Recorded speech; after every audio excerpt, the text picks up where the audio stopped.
Sure. Yeah, do your thing. Let's go. All right, everybody, welcome back to a very exciting episode of your Storybox podcast. Today, my friends, I'm delighted to welcome someone who I have actually known about since good old 2019, who's very successful in what he does. His name is Gavin Rubinstein. Now, if that name does or does not ring a bell for you, you're about to get to know more about him today anyway. But Gavin is defining a new era of real estate. An unparalleled commitment to achieve excellence sees him as one of the most desired property advisors in Sydney. Across all touch points in client, process, and team, he's elevating and expectations in service and the commitment to deliver. And in turn, that makes him one of life's best agents, in my opinion, as well.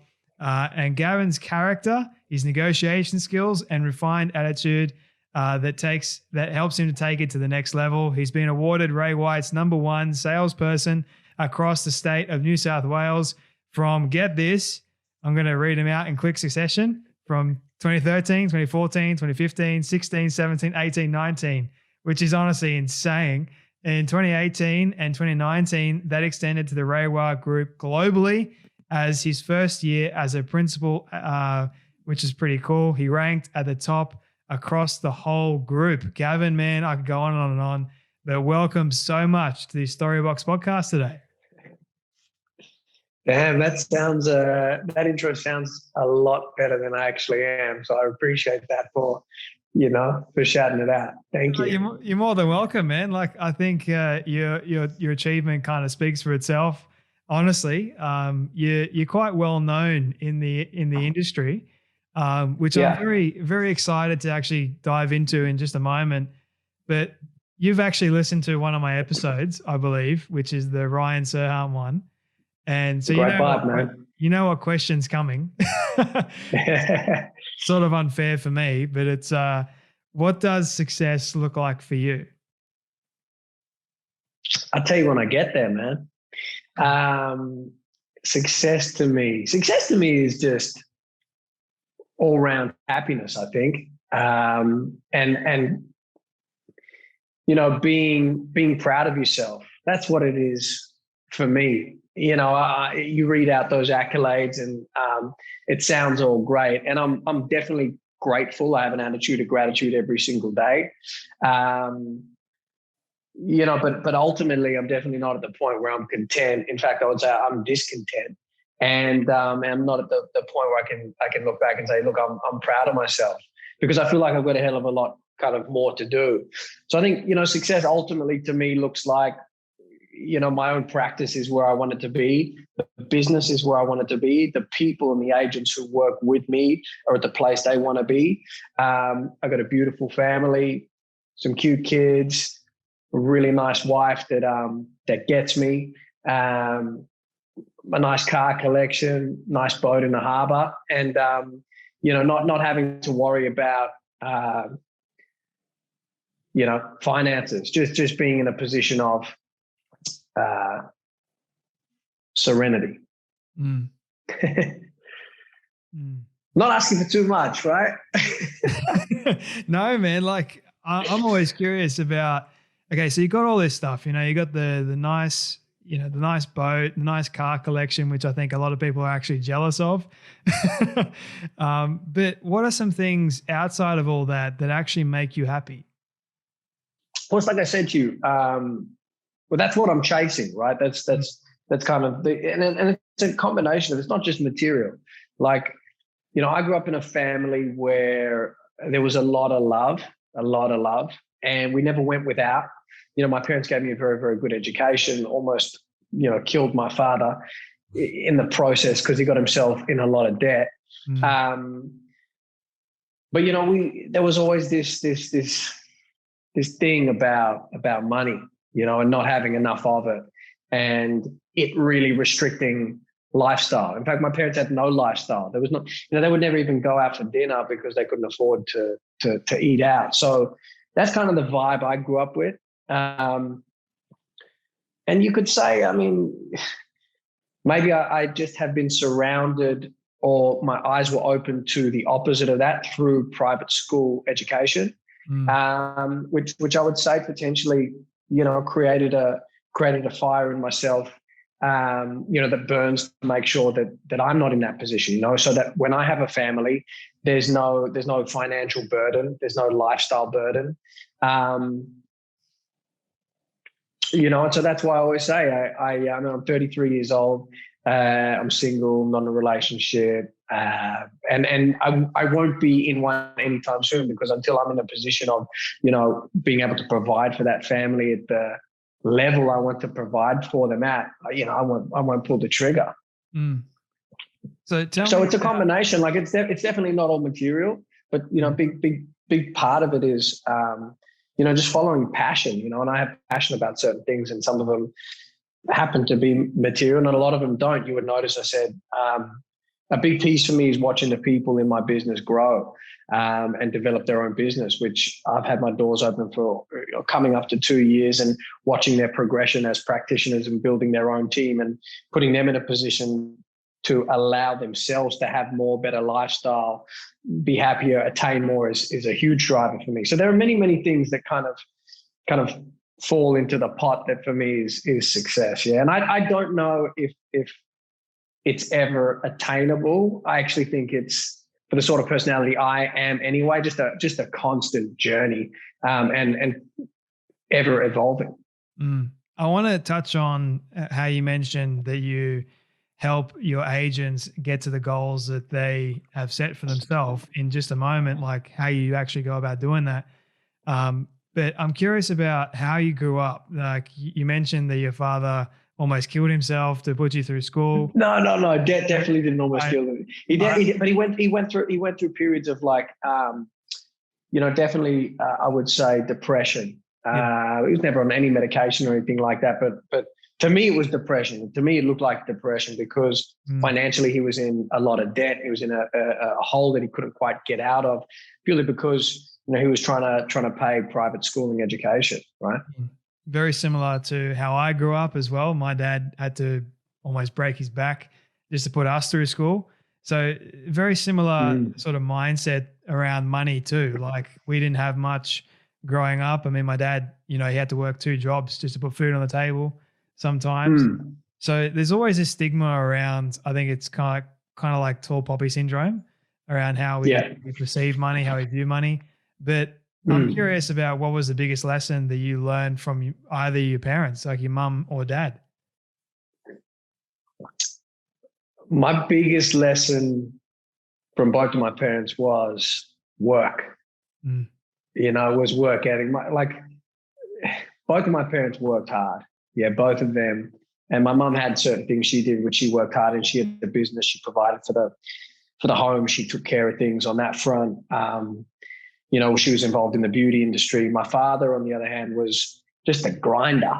Like he was just early mornings. The guy was in the gym, and he would just, I would just remember he'd come home late, try to have dinner with us, and then he'd go back to work just to catch up on everything that he kind of was behind on.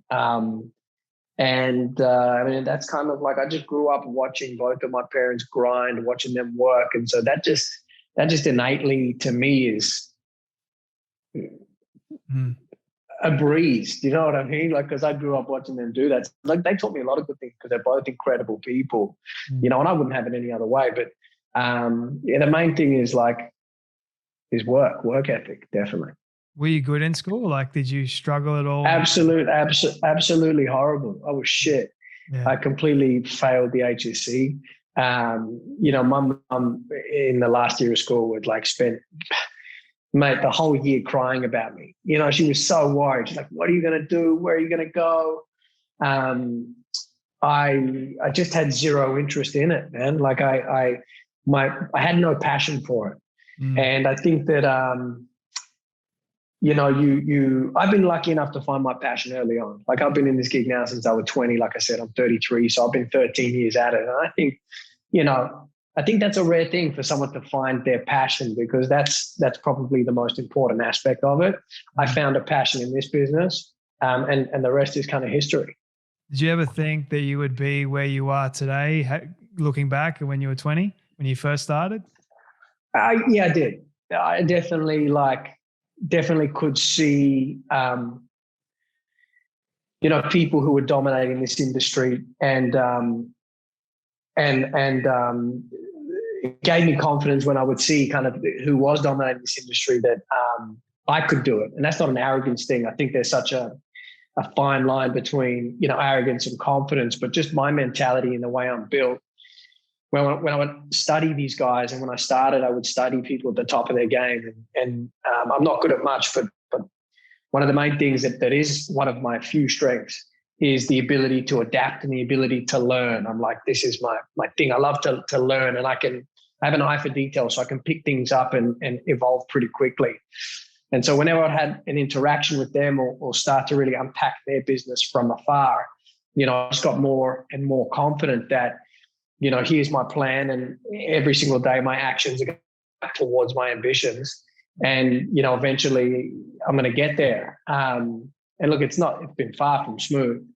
It's been far, and I'm still learning. I'm learning today more than I've ever learned before, but I definitely always knew it was going to be good, particularly after I started to get some wins at a very young and early stage of my career. I always compare like my mentality. I don't know if you've ever seen that picture. You're like a little pussy cat, and he's looking into the mirror and he sees like a lion.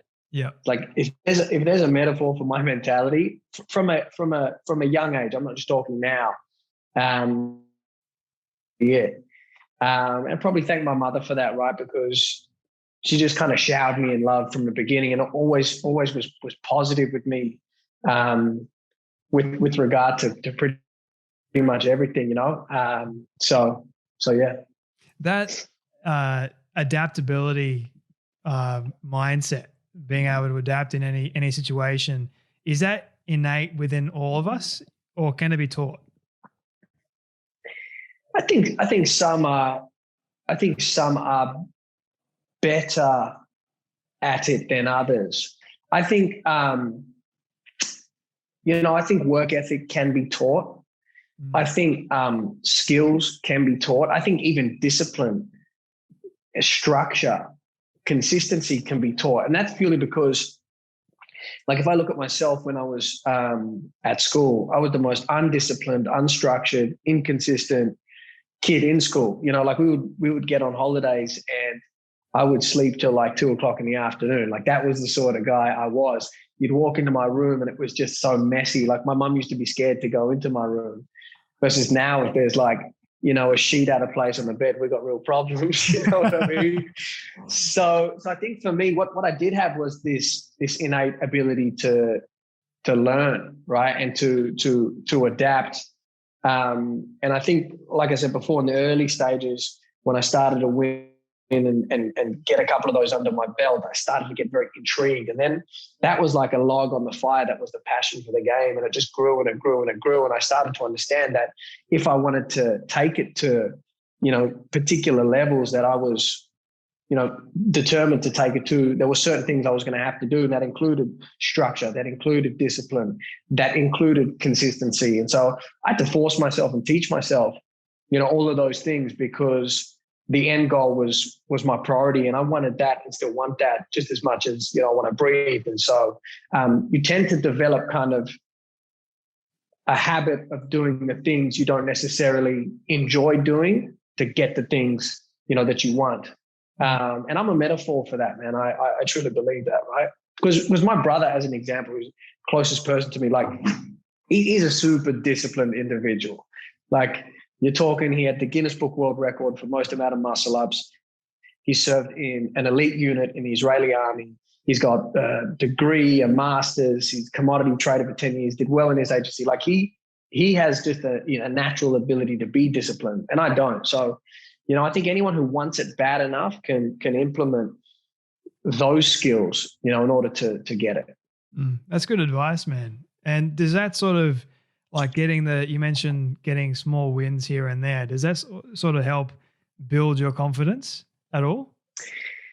It's like in the early stages, like you've got a picture, if you're 20, 21 years old, and I came into this business like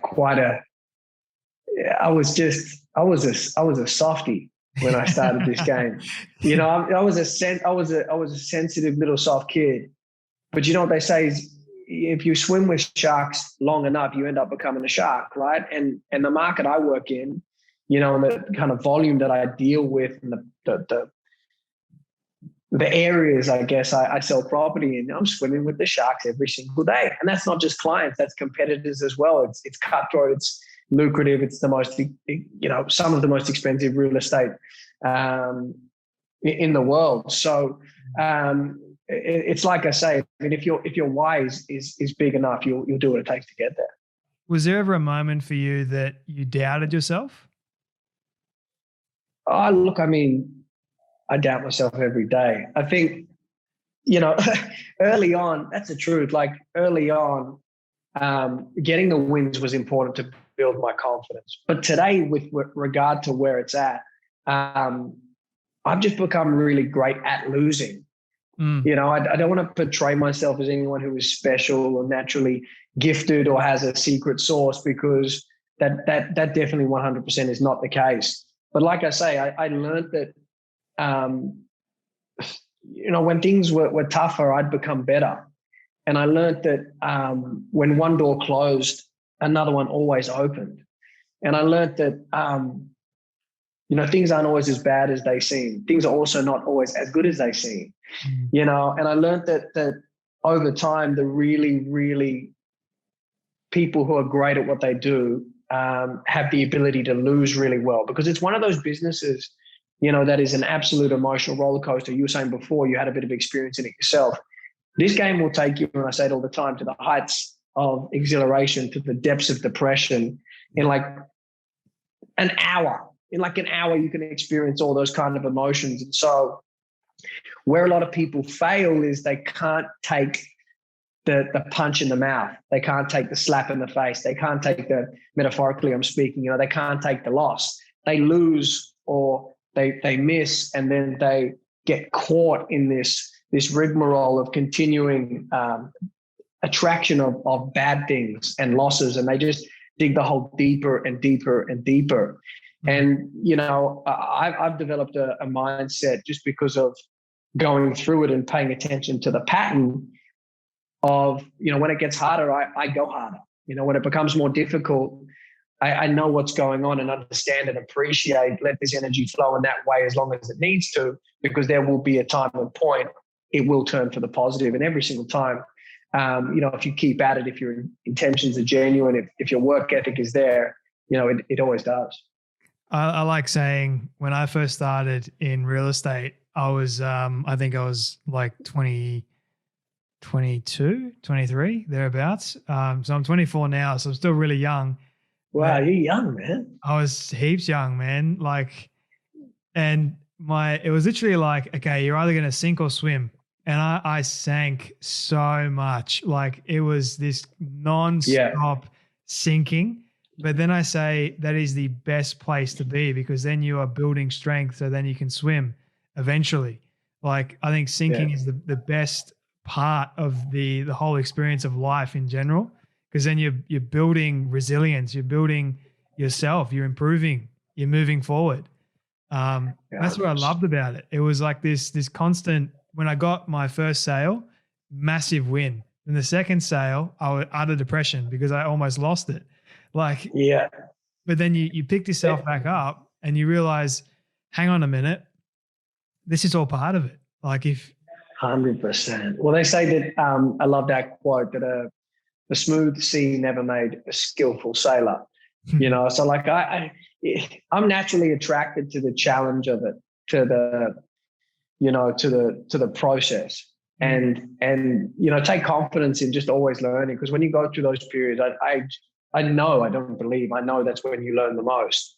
The key is paying attention at those times to figure out, what can I learn from this? And you can put me in a dark, dark, dark place anywhere, and I'm the sort of person who's going to find a light somehow, some way, positive approach and positive mindset always. And that makes a difference, I believe.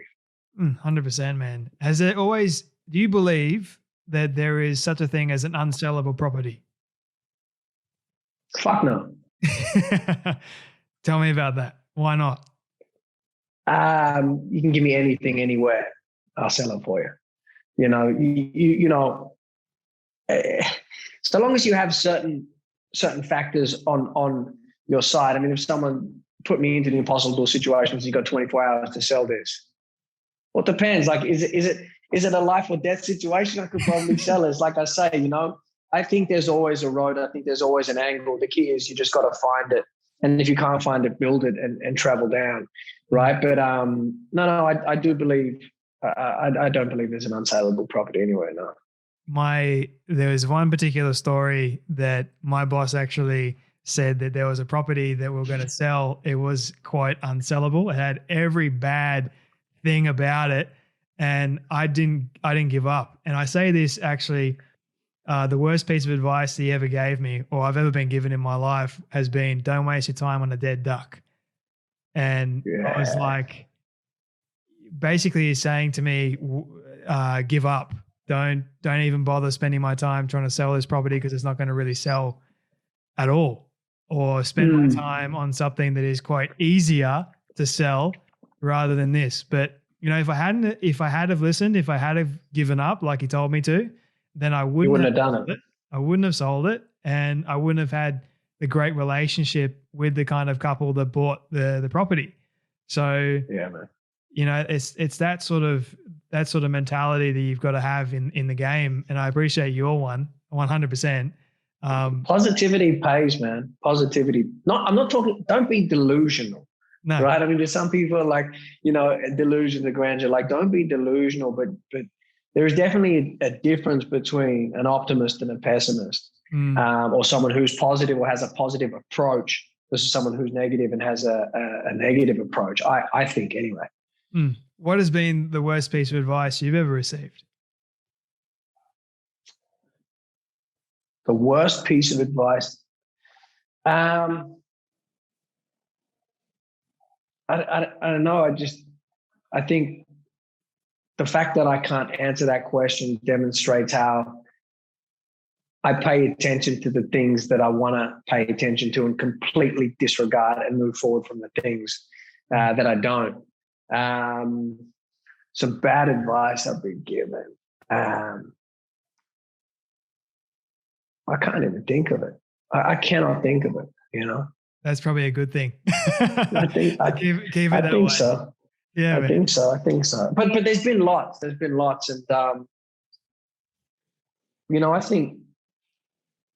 I think definitely I'm open to opinions and I'm open to advice always. And I've taken a lot along the way. There's been a lot, but nothing that really just sticks in my mind. That's all right, man. That's totally fine. When has been a moment for you that you least expected something big to happen, that something big has happened, that has given you a renewed perspective on your life? That's a good question.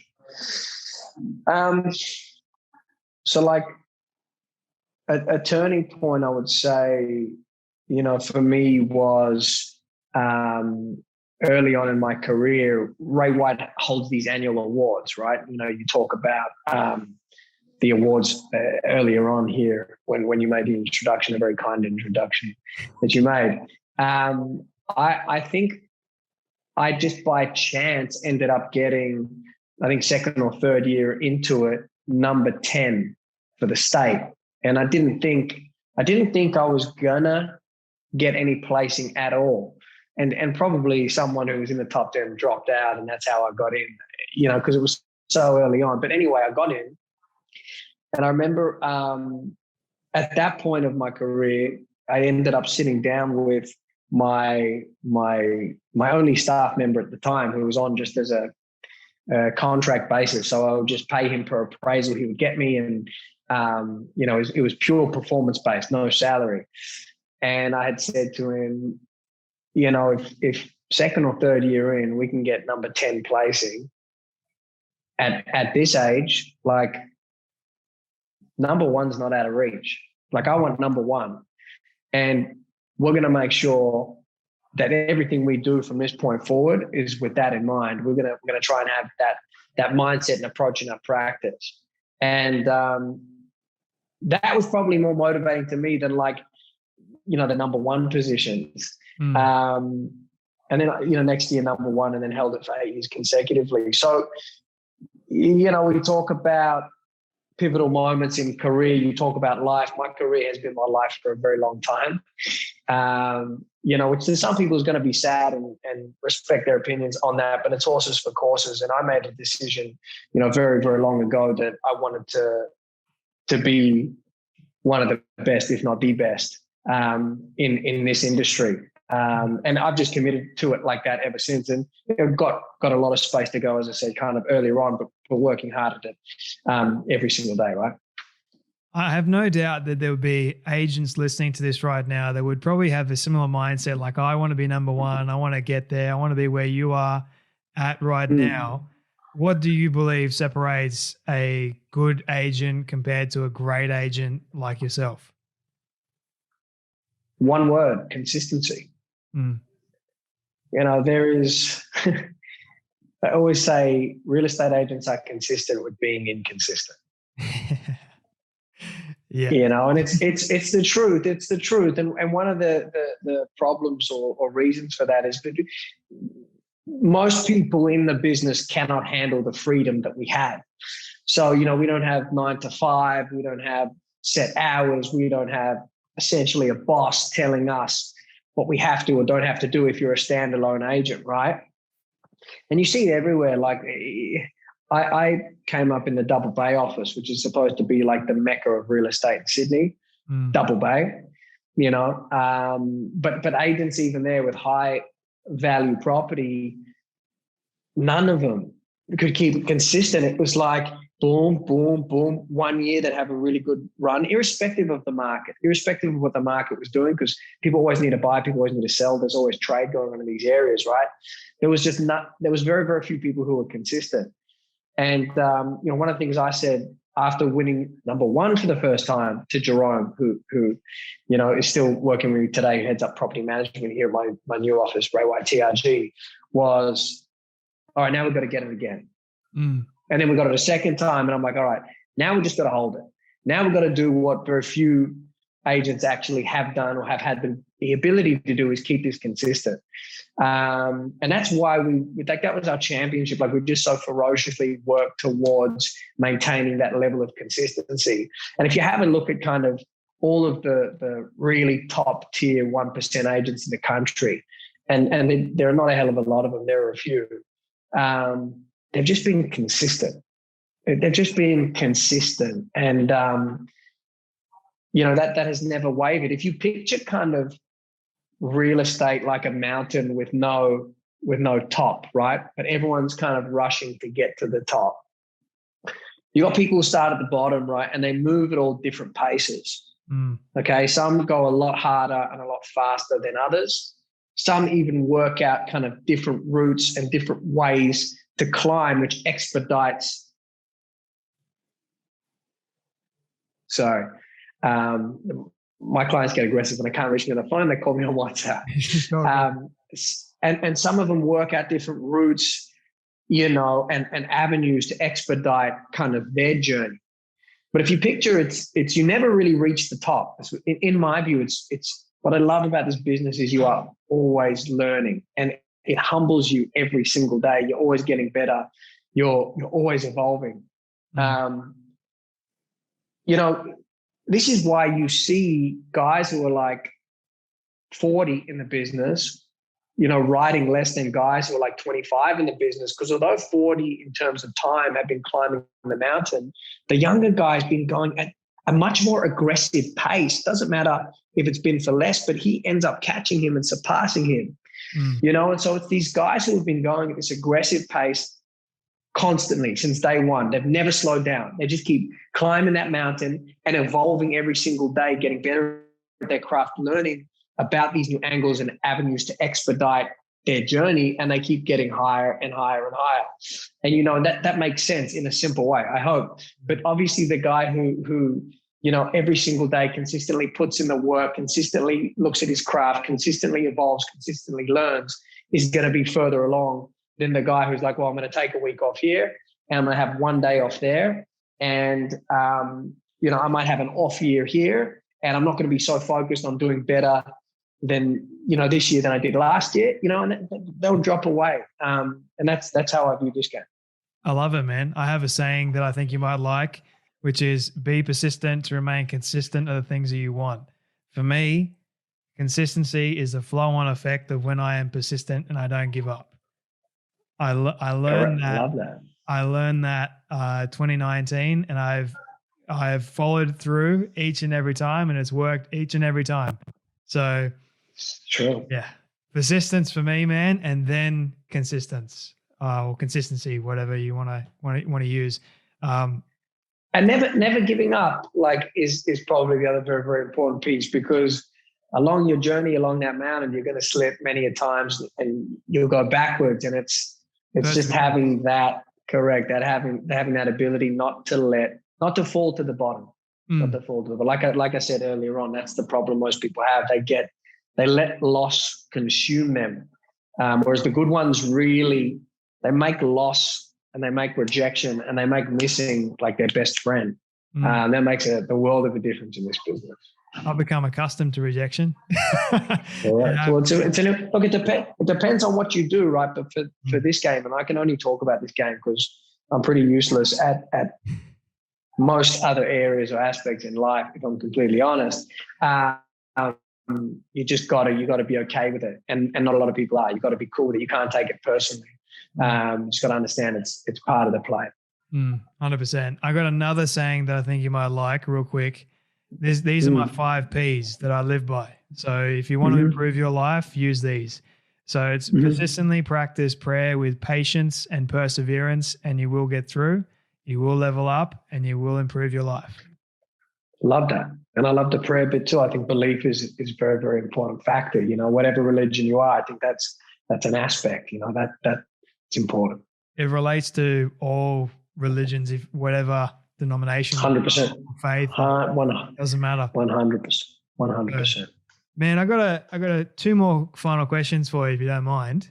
This is my all-time favorite question I ask everyone at the end. You heard me ask it to Ryan, so I'm going to ask it to you. Hopefully you've had some preparation time. No, I never prep. I just like it to be natural. So I don't actually know the question you're going to ask. I like it. So this is my kind of like my legacy question. It's a hypothetical one. So I want you to imagine with me for a moment that you've been able to reach the age of 100.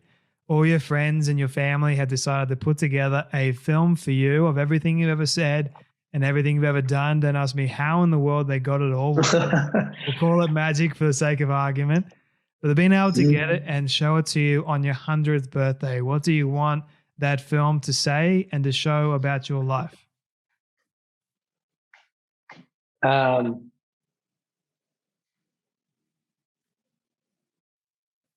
This kid was an impressive individual. Do you feel like anything's missing in your life currently? I feel like anything's missing in my life currently. I'm at a very good balance point of my life at the moment. Probably the best it's ever been. The older I get, the more just in tune with things I get. And I'm really liking the flow of where it's all at today and the prospect of what the future is suggesting. So right now, absolutely nothing is missing from my life. I don't believe, no. And if you were to, this is another hypothetical one, but if you were to ask a question to anyone alive or dead, who would you want to ask a question to? Why them? And what question would you ask them? Oh, that's a good one. I'll look with that question, and he's alive, would be Mike Jordan. Save the Last Dance documentary, just the best TV and content I've ever seen. I watch it, once a month at minimum. I haven't watched it for a couple of months, and I'm like actually saying, God, I got to find the time to sit down and just no matter how many times I watch that, it just inspires me because I relate to that sort of mentality just so much. But the question I would kind of ask him, I'd have to think hard and fast. Do I only get one question, or do I get like some time to have a conversation? You can have a conversation if you want, but if there's one sort of like burning question you've always wanted to ask him, sort of like based on The Last Dance and his career that you sort of followed, which one would come to mind? Probably on reflection, what do you think was the most fundamental aspect of your mental that underpinned the person who you were back in the championship days? It's a good question. Mm. I think a lot of and it changes, right? It'd be different if he was answering that question at that age. I think it would be different when he answers it now. But yeah, no, extraordinary documentary, very motivating. Love it, man. Well, I appreciate you taking the time to be here today. Look forward to the conversation since you said yes, and even before that. Where can people find you, connect with you, and learn more about you? You got a podcast as well. Correct, I do. So it's nice. I like always quizzing people. So I haven't done one myself in a while. So it's been nice to chat to you too. You just find me on G_Rubinstein at G_Rubinstein, and you can see everything there. Love it, man. Well, thank you once again for sharing a little bit about your story. I did have many more questions for you, but we'll have to do a part 2 later on. But thank you so much for coming on the Storybox podcast, man. Appreciate you, brother. All the best.